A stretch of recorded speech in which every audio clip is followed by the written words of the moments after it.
Shalom. Dengan penuh rasa syukur kepada Tuhan, di saat ini kita akan membaca dan merenungkan bagian firman Tuhan yang terambil dari Kejadian pasal 8 ayatnya yang pertama sampai ayatnya yang ke-22. Mendahulunya kita berdoa minta tuntunan Roh Tuhan atas pembacaan dan pemberitaan firman di saat ini. Mari kita berdoa. Ya Allah, dalam Yesus Kristus firman yang hidup, di saat ini kami akan membaca Alkitab yang kami yakini berisikan sabda kebenaran-Mu. Kami selaku manusia penuh dengan keterbatasan dan kelemahan. Karena itu kami butuh Roh Kudus-Mu untuk membimbing, memampukan kami, sehingga firman yang kami baca dan kami renungkan ini akan menjadi kekuatan dalam hari-hari hidup kami ke depan. Berfirmanlah kepada kami siap mendengarnya. Amin. Kejadian 8 ayat pertama sampai 22, demikian bunyinya. Air bah surut. Maka Allah mengingat Nuh dan segala binatang liar dan segala ternak yang bersama-sama dengan dia dalam bahtera itu, dan Allah membuat angin menghembus melalui bumi sehingga air itu turun. Ditutuplah mata-mata air samudra raya serta tingkap-tingkap di langit, dan berhentilah hujan lebat dari langit, dan makin surutlah air itu dari bumi. Demikianlah berkurang air itu sesudah 150 hari. Dalam bulan yang ketujuh, pada hari yang ke-17 bulan itu, terkandaslah bahtera itu pada pegunungan Ararat. Sampai bulan yang ke-10 makin berkuranglah air itu. Dalam bulan yang ke-10, pada tanggal 1 bulan itu, tampaklah puncak-puncak gunung. Sesudah lewat 40 hari, maka Nuh membuka tingkap yang dibuatnya pada bahtera itu. Lalu ia melepaskan seekor burung gagak, dan burung itu terbang pulang pergi sampai air itu menjadi kering dari atas bumi. Kemudian dilepaskannya seekor burung merpati untuk melihat apakah air itu telah berkurang dari muka bumi. Tapi burung merpati itu tidak mendapat tempat tumpuan kakinya, dan pulanglah ia kembali mendapatkan Nuh ke dalam bahtera itu, karena dia di seluruh bumi masih ada air. Lalu Nuh mengulurkan tangannya, ditangkapnya burung itu, dan dibawanya masuk ke dalam bahtera. Ia menunggu 7 hari lagi, kemudian dilepaskannya pula burung merpati itu dari bahtera. Menjelang waktu senja, pulanglah burung merpati itu mendapatkan Nuh, dan pada paruhnya dibawanya sehelai dan daun zaitun yang segar. Dari situlah diketahui Nuh bahwa air itu telah berkurang dari atas bumi. Selanjutnya ditunggunya pula 7 hari lagi, kemudian dilepaskannya burung merpati itu, tetapi burung itu tidak kembali lagi kepadanya. Dalam tahun ke-601, dalam bulan pertama, pada tanggal 1 bulan itu, sudahlah kering air itu dari atas bumi. Kemudian Nuh membuka tutup bahtera itu dan melihat-lihat, ternyata muka bumi sudah mulai kering. Dalam bulan kedua, pada hari yang ke-20, 7 bulan itu bumi telah kering. Lalu berfirmanlah Allah kepada Nuh, keluarlah dari bahtera itu, engkau bersama-sama dengan istrimu serta anak-anakmu dan istri anak-anakmu. segala binatang yang sama-sama dengan Engkau, segala yang hidup, burung-burung, hewan, dan segala binatang melata yang merayap di bumi, suruhlah keluar bersama-sama dengan Engkau, supaya semuanya itu berkeriapan di bumi, serta berkembang biak dan bertambah banyak di bumi. Lalu keluarlah Nuh bersama-sama dengan anak-anaknya, dan istrinya, dan istri anak-anaknya, segala binatang liar, segala binatang melata, dan segala burung, semuanya yang bergerak di bumi, masing-masing menurut jenisnya, keluarlah juga dari bahtera itu. Lalu Nuh mendirikan mezbah bagi Tuhan dari segala binatang yang tidak haram dan dari segala burung yang tidak haram. Diambilnyalah beberapa ekor, lalu ia mempersembahkan korban bakaran di atas mezbah itu. Ketika Tuhan mencium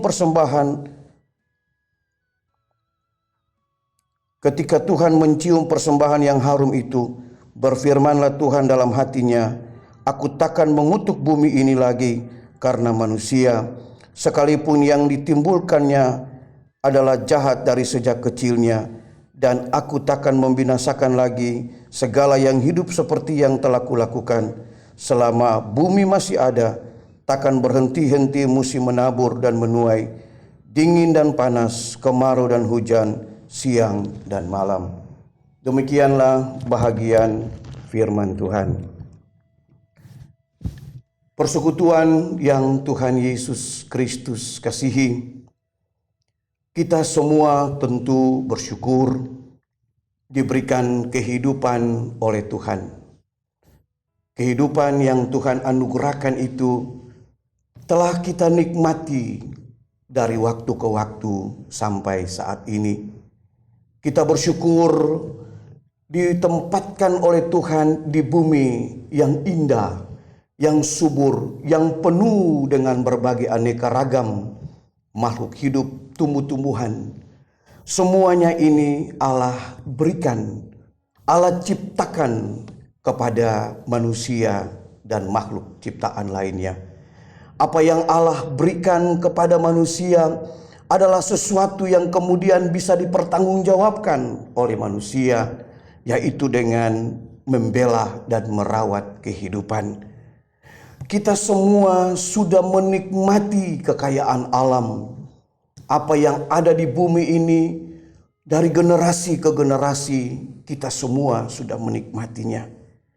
Namun kita tidak bisa memungkiri bahwa di dalam tanggung jawab merawat dan memelihara bumi ini, manusia kemudian cenderung melakukan tindakan-tindakan yang merugikan kehidupan makhluk ciptaan lainnya. Manusia merasa bahwa dirinya adalah yang lebih hebat. Dia tidak lagi memikirkan kepentingan makhluk yang lainnya.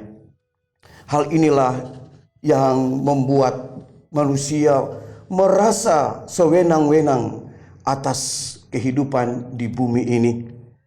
Persekutuan orang-orang percaya yang Tuhan kasihi, hari ini kita berjumpa dengan kisah perjalanan sejarah, tapi juga perjalanan iman seorang Nabi Nuh bersama dengan keluarga. Kisah dalam Kejadian 8 ayat 1-22 merupakan kelanjutan dari pasal 7 Kejadian yang kita baca, yang berisikan tentang air bah, di mana Allah berkehendak untuk memusnahkan bumi karena kekerasan yang telah dilakukan oleh manusia. Manusia tidak lagi saling memberi hidup, tidak lagi menjalankan fungsi sebagaimana yang dikehendaki oleh Allah Sang Penciptanya. Manusia sudah tidak mengindahkan manusia yang lain dan juga makhluk ciptaan yang lain. Manusia diberikan tugas oleh Allah untuk merawat kehidupan ini, tetapi justru manusialah yang merusak alam ciptaan Allah itu sendiri. Karena itu ketika Allah mengetahui perilaku manusia ini, air yang tadinya kemudian dipisahkan menjadi sungai-sungai yang mengalirkan kehidupan, yang memberi manfaat kepada banyak orang dan makhluk ciptaan yang lainnya, kini telah berubah menjadi sebuah kenyataan bahwa Allah lalu menutup pintu-pintu daripada air itu dan kemudian menyatukannya dan membentuknya menjadi sebuah fakta, yaitu kehidupan yang kacau balau atau tohu wabohu, menjadi samudera raya yang gelap gulita dan mengecam kehidupan manusia. Sebagaimana dikatakan dalam Kejadian 1 ayat 2a, alam ciptaan yang awalnya ditata dengan baik, yang begitu indah, kini berbalik menjadi ancaman bagi semua makhluk termasuk manusia. Kondisi penuh dengan ancaman ini menjadi panggilan kepada manusia untuk berbalik dan kembali kepada Allah, Tuhan Sang Pencipta, yang pada hakikatnya menjadi bagian dari makhluk ciptaannya. Manusia disadarkan untuk menempatkan bumi serta seluruh ciptaannya sebagai sebuah sakramentum atau tanda kehadiran Allah, dan bukan lagi sebagai objek untuk dieksploitasi sekehendak hati manusia untuk memuaskan hasrat dan kepentingan dirinya. Bagian Kejadian 8 dimulai dengan ungkapan Allah mengingat Nuh dan segala binatang liar dan ternak. Mengingat di sini berkaitan dengan akta mengasihi, akta merasa memiliki. Itu berarti Allah tetap mengasihi Nuh dan makhluk ciptaan lainnya. Allah tetap memiliki mereka. Dan karena itu, dalam kondisi yang menakutkan dan sangat menekan itu, akibat bencana besar yang melanda bumi, Allah tetap mengingat mereka. Kenapa Allah mengingat? Karena Allah mengasihi. Karena Allah mengasihi, maka Allah bertindak. Bentuk dari tindakan Allah itu dikatakan, ditutupilah mata-mata air samudera raya serta tingkap-tingkap langit, dan berhentilah hujan lebat dari langit. Dengan kata lain, Allah mengeringkan air.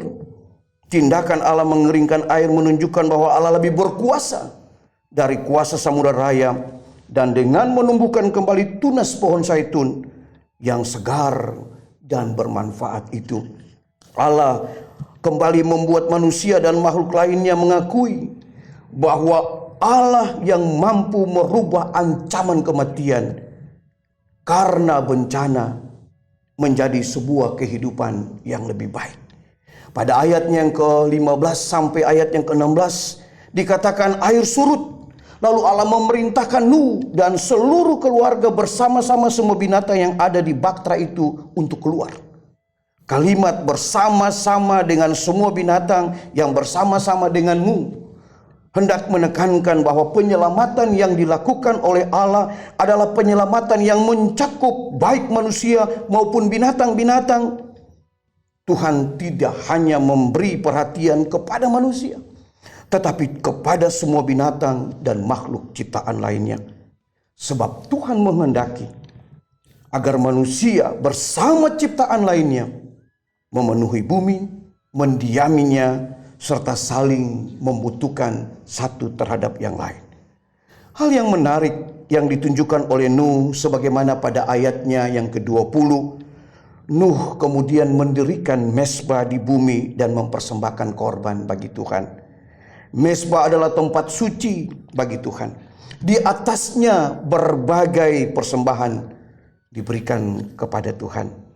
Nuh menaikkan korban syukur sebagai keluarga yang mengalami penyelamatan oleh Tuhan dan juga bersama-sama dengan makhluk ciptaan yang lainnya. Dengan mendirikan mezbah di bumi, maka Nuh hendak menyadarkan serta mengingatkan kita bahwa janji Allah kepada kita untuk tidak menjadikan bumi sebagai objek dari manusia, tetapi menjadikan bumi sebagai mezbah bagi Allah. Nuh mendirikan mezbah agar manusia juga tahu bahwa bumi menjadi tempat di mana kekudusan dan kemahakuasaan Allah diakui dan dimuliakan. Dari kisah Nuh dan air bah ini, kita menemukan suatu makna teologis Dalam konteks di mana kita sementara berada di masa-masa sulit akibat pandemik wabah COVID-19. Saat air bah datang, Nuh dan keluarga juga mengalami pembatasan berskala besar. Nuh tahu kalau sampai dia tidak taat dan berdiam diri dalam bahtera itu, lalu ia berusaha melawan petunjuk dan kehendak Allah untuk keluar dari bahtera itu, maka pasti ancaman kematian yang akan Nuh terima. Sebagai manusia, Nuh juga punya perasaan takut dan cemas. Karena itu dia tetap mau dengar-dengaran. Dia mau taat pada petunjuk dan perintah Allah untuk tetap berdiam diri dalam bahtera itu, menjalani semua yang Allah mau, supaya kehidupan dapat terus dia alami dan dia nikmati. Demikian juga dengan kita. Saat pandemi COVID-19 ini terjadi, pilihan untuk berdiam diri di dalam rumah, mengikuti petunjuk atau protokoler kesehatan pemerintah, bukanlah pilihan yang menyenangkan hati. Sebab hidup terus-menerus harus berjalan, dan kebutuhan akan hidup harus tetap terpenuhi. Makan, minum, pakai, dan sebagainya. Namun pilihan berdiam diri di rumah, menjaga jarak, mencuci tangan, menjaga kebersihan lingkungan, menjaga perilaku, adalah pilihan yang bisa menolong kita untuk membebaskan kita dari ancaman COVID-19 yang terus meningkat ini. Ketika Allah memberikan bencana air bah sebagai cara untuk memulihkan kehidupan di bumi, maka Allah juga tahu apa yang harus Allah lakukan agar manusia mengerti maksud Allah lewat bencana itu. Allah memakai keluarga Nuh. Sekali lagi Allah memakai keluarga. Itu berarti keluarga menjadi tempat yang utama, tempat yang penting untuk menunjukkan betapa Allah menghukum namun Allah juga mengasihi. Dalam konteks pandemi COVID-19, kita yakin sebagaimana dikatakan oleh Rasul Paulus dalam Roma 13 ayat 1, pemerintah bisa kita terima menjadi hamba Allah. Karena itu mereka harus juga bisa menjamin keselamatan, menjamin keberlangsungan hidup masyarakat. Ketika anjuran untuk berdiam diri selama masa pembatasan berskala besar ini, tentu ketaatan, kedisiplinan dari masyarakat, dari keluarga-keluarga Kristen, itu memang yang utama. Namun bersama dengan itu, pemerintah juga harus melakukan kewajibannya.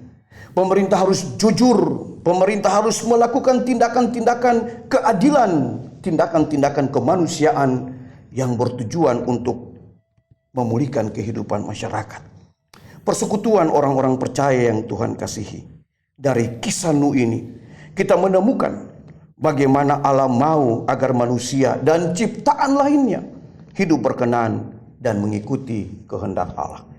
Dari kisah Nuh ini kita mengetahui bahwa Allah mengasihi manusia dan ciptaan lainnya dengan memberikan kehidupan di bumi, satu kehidupan yang saling membutuhkan, suatu kehidupan yang saling bergantung satu terhadap yang lain, dan bukan hanya mementingkan diri sendiri. Kisah Nuh ini mengajarkan kepada kita untuk memahami bencana non-alam yang kita alami saat ini adalah juga rencana keselamatan Allah yang besar. Kisah Nuh ini juga mengharuskan untuk tidak hanya mengakui Allah sebagai pencipta dan pemilik hidup, tetapi yang terpenting bagaimana cara hidup kita, perilaku hidup kita, dan karya-karya pengabdian dan pelayanan kita menjadi sebuah tanggung jawab yang memuliakan Allah dan menjadi berkat bagi banyak orang. Kisah Nuh memberikan teladan atas sebuah ketaatan bahwa seberat apapun masalah yang kita hadapi, Allah punya cara untuk menyelamatkan kita. Oleh sebab itu, tetaplah taat dan setia, serta jangan pernah lupa untuk mempersembahkan persembahan syukur kepada Allah di dalam Yesus Kristus. Sebagaimana yang Nuh lakukan ketika pertama kali ketika bencana itu selesai, badai itu reda, Nuh bersama keluarga dan ciptaan lainnya keluar dari bahtera, dan mereka mendirikan mezbah bagi Tuhan. Nuh mampu menjalani dan melewati pembatasan berskala besar dengan berdiam diri, sehingga keselamatan bersama mereka dapati. Di saat Nuh dan keluarganya bersama makhluk lainnya keluar dari bahtera, mereka menemukan tatanan hidup baru, new era. Tatanan hidup itulah yang meyakinkan Nuh bahwa Tuhan yang berjanji, Tuhan memulihkan. Dan Nuh pun percaya ketika dia mendirikan mezbah bagi Tuhan, dia meyakini sungguh bahwa apa yang ia terima dari Allah adalah bentuk dari kesetiaan Allah, janji Allah yang ia tepati. Nuh hendak meneguhkan lewat mezbah itu bahwa bumi adalah tempat di mana Allah berdiam. Dari kisah Nuh, kita sungguh-sungguh diberkati lewat janji penyertaan Allah yang luar biasa itu. Sebagaimana dikatakan pada ayat 21 dan 22. Ketika Tuhan mencium persembahan harum itu, maka Tuhan berjanji untuk tidak akan mengutuki bumi lagi karena manusia. Dan selama masih ada Allah, bumi penuh dengan kebaikan yang Allah sediakan. Kalau Allah sudah membuktikan rasa cintanya pada Nuh dan juga kepada kita, serta makhluk ciptaan lainnya, kini saatnya kita tunjukkan kepada Allah kesetiaan kita, ketaatan kita untuk menjaga, merawat kehidupan di bumi ini. Ketaatan dan kesetiaan untuk terus memuliakan Allah dengan melakukan pelayanan, pengabdian, dan melakukan karya-karya besar yang mendatangkan kebaikan bagi kemanusiaan. Mari kita menjaga bumi ini. Kalau kita memang taat dan setia kepada Allah, buktikan bahwa bumi adalah tempat di mana Allah berdiam. Buktikan kepada dunia ini bahwa Allah mempercayakan kehidupan di bumi ini untuk saudara-saudara dan saya, untuk kita merawat dan membelanya menjadi sebuah bentuk tindakan nyata sekaligus mewujudkan kehadiran Allah di bumi ini. Kita tetap harus taat dan setia. Kita percaya sebagaimana Nuh bisa melewati masa-masa sulit demi untuk sebuah pemulihan dan tatanan hidup baru, maka kita semua yakin pandemik COVID-19 pun akan berlalu dalam keyakinan kepada Allah, tapi juga dalam ketaatan kedisiplinan kita sebagai warga masyarakat, warga bangsa, warga gereja, di mana saja kita berada. Tuhan tolong kita semua untuk tetap menjadi orang-orang yang memelihara kehidupan, termasuk alam dan ciptaan lainnya. Amin.